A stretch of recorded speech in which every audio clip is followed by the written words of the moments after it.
In Tower Heroes, there's many towers. You would usually pick the ones with the most DPS or utility. This isn't the video about that. We are going over the history of the strongest towers.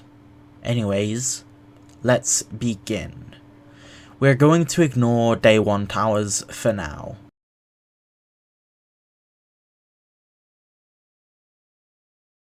Let's start with what everyone considers to be the strongest tower in terms of pure damage.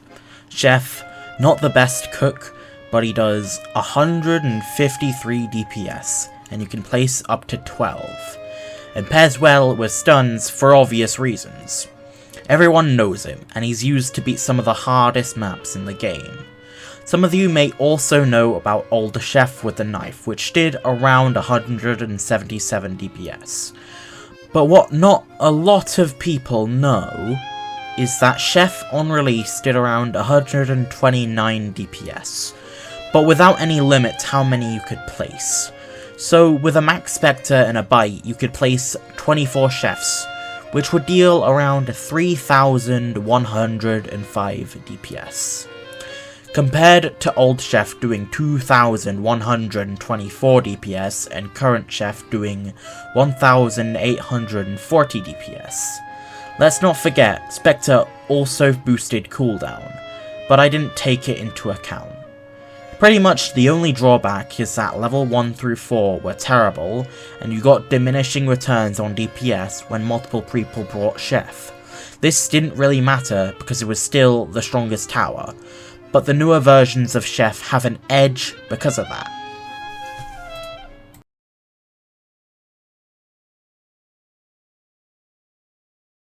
You might be surprised on why I'm mentioning a support tower in a DPS related video. And no, it's nothing to do with the boost being overpowered. That will come up later. As much as I don't like balloon power ability for the amount of times I fat finger the ability, there's one thing that was good about it. When Cloudy first released, it boosted range by 60% instead of 50%. That's not what we're here for. See, the bomb flow ability didn't increase the cost, and because you can place 3, you can regularly activate the ability.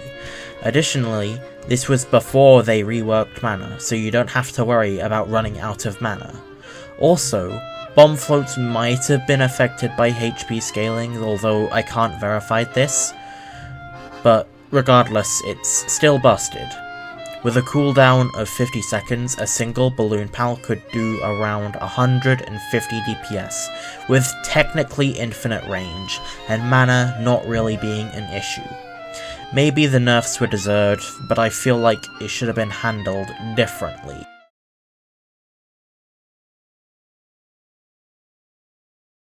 I genuinely don't want to mention her, but I'll get angry people saying how I missed her. Maitake used to be able to heal summons infinitely rather than only once. This caused Beetrice to be one of the strongest towers at the time. If you placed her at the front with a max Maitake and just microed Maitake, you could easily deal insane damage to any boss you please, with some insane efficiency, like in a single tower doing half your boss damage, meaning you could place towers like Wizard without worrying about the global limit. Beetrice is actually fairly relevant now because they fixed the Bee's attack rate, meaning she benefits much more from Maitake, and this caused her to be used in a bleak hard duo. Maybe we'll see something with the rework coming soon, if they actually rework her, that is.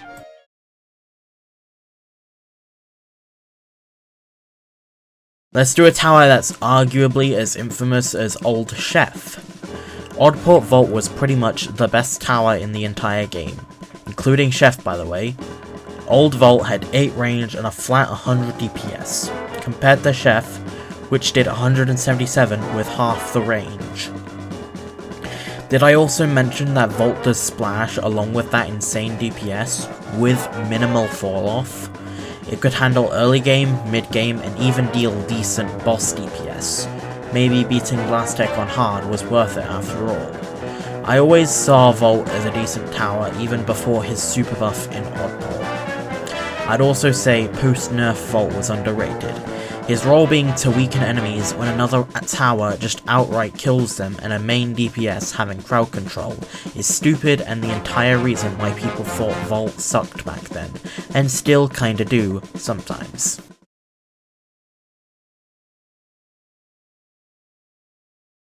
A tower that's comparable to old Volt and even surpassed Volt in some cases is Keith. You may be wondering why I'm bringing up Keith of all towers when he's arguably the worst tower. See, me and Keith have a lot of history, as my name is Ellis. A bug that's been here since Keith released and nobody noticed until like mid-2022 is that his boomerangs got affected by health scaling. This basically just doubled his DPS from 50 to 90, along with him being the cheapest hero to max out, a thing Volt always kinda struggled on. This made him easily the best overall tower, with the only drawback is that because of the health scaling. He did less damage in the earlier waves before scaling kicked in. Speaking of scaling, Silent Sanctuary is the only map in the game to have 3 times health scaling. And that also applies to summons, which is why Slime King is pretty good on that map.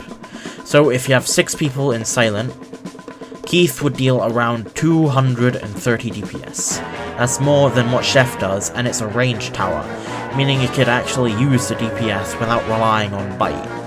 If you don't have 6 people and you're doing it solo, Keith will deal around 122 DPS. Basically, Keith was strong and nobody knew about it because we all tested him in Sandbox.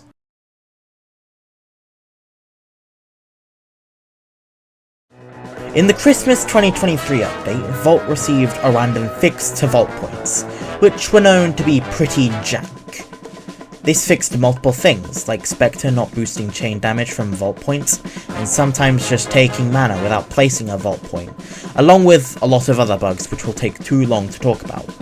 I mean, Volt with Quinn range, area damage, and can scale itself is pretty damn good, if I do say so myself.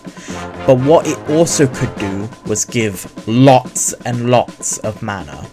If you used Volt, you could easily get 3 discount dog abilities, and since it's enemy mana and isn't taxed like Lemonade Cat, it could give even more mana the more players you got. Just a generally overpowered tower, even more so than Oddport Volt.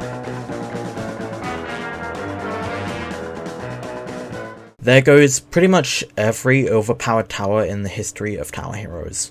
If I missed any, and I could easily just make a part 2. There's quite a lot of heroes that are overpowered day 1, so maybe. Feel free to like and subscribe, and see you next time.